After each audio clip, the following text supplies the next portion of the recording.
30 July उदखारि बेरेखा सान बेखौ 1992 मायथाइनिफ्रायनो दुलाराय बर' फरायसा आफादा फालिबोदों आरो बिनि गेजेरजों बर' माहारिल' नङा मुलुगनि सुबुं माहारिनो उदखारि हाबानिफ्राय बेसेबां खहा जानो हायो बिनि सायाव सांग्रांथि लाबोनो दुलाराय बर' फरायसा आफादा खामानि मावबोदों आरो दिनै बे मोनसे सान्थौ सानस्रिखौ लानानै खामानि मावनायनि गेजेरजोंनो जों नुनो मोन्दों बड'लेण्डआव दिनै गोजोना फैफिनबाय आरो बड'लेण्डआव हिंसा हिंसिनि थासारि बिदा फंबायनि गेजेराव आगोलाव जि गावबा गावनि गेजेरावनो दाङाबाजि एबा बुथारलायनाय थासारि बे जोंनि माहारिनि गेजेराव दायो नुनो मोनला जोबोद मोजां मोनसे थासारि फैदों दिनैनि बे सानाव आङो जोहोलाव सोमला बसुमतारी बिथांनि जिउ सोलेरनि खाथियाव आङो आर'ज गाबदों जे बिथाङा अरायसम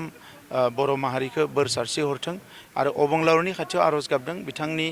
जिउ सोलेरखौ अरायसम सोरगोआव आलो गोजोनै थानो जायगा होथों बेनि थाखाय आङो आर'ज गाबदों आरो लोगोसे दुलाराय बर' फरायसा आफादा बे गोलाव सम उदखारिनि जि बायदिसिना महर एबा उदखारि खामानिनिफ्राय बबेबा मोनसे हारिया बबेबा मोनसे ओनसोला बोरैबायदि खहा जानो हायो बे सांग्रांथिखौ खालामबोबाय थानायखाय बर' माहारिल' नङा जोंजों रायजो जानाय गुबुन गुबुन माहारियाबो दिनै बे सांग्रांथिखौ मोननो हादों आरो बिनि गुबै खोथाफोरखौ बुजिनो हादों दा नंखायनो दुलाराय बर' फरायसा आफादखौ आं बाख्नायो फैबाय थानाय समाव जोंनि जाखांबोनाय जोलै एबा गोदान जोलैनोबो जोङो बेबायदि उदखारि एबा हिंसानि थासारिफोरखौ जाहाथे जोंनि गेजेराव मालाबाबो जायगा होआ बिनि थाखाय सांग्रां खालामलांबाय थानांगोन हाबा मावलांबाय थानांगोन बेवहाय दुलाराय बर' फरायसा आफादा बिबान लागोन आं बेखौ मिजिं थिदों दिनै बेवहाय जों बयबो सानदों जे गुबुन गुबुन बर' माहारिनि गेदेमाफोरखौ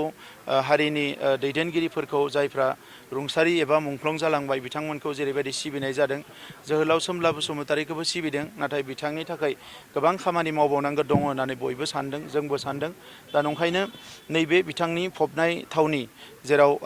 गयबारि बे बासुगाव बेवहाय बिथांनि मांखरसालि दङ बेवहाय जोङो बयबो बिबार बावो नाथाय बेवहाय बिथांनि मोनसे आबुं मुसुखा गायसननाय आरो लोगोसे बे पार्कखौ डेभेलप खालामनायनि थाखाय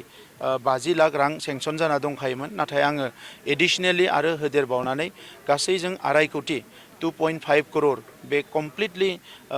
जोहोलाव सोमला बसुमतारीनि पार्कखौ डेभेलप खालामनो थाखाय नैबे फाइनान्सियेल इयारावनो एल'केशन एबा सेंसन होनाय जागोन जाहाथे बेखौ जोबोद मोजाङै बे पार्कखौ डेभेलप खालामनो हायो आरो इयुनाव जोहोलाव सोमला बसुमतारीखौ मोजाङैनो रायजो राजाफ्रा सिबिलांबाय थानो हायो। खौसेथि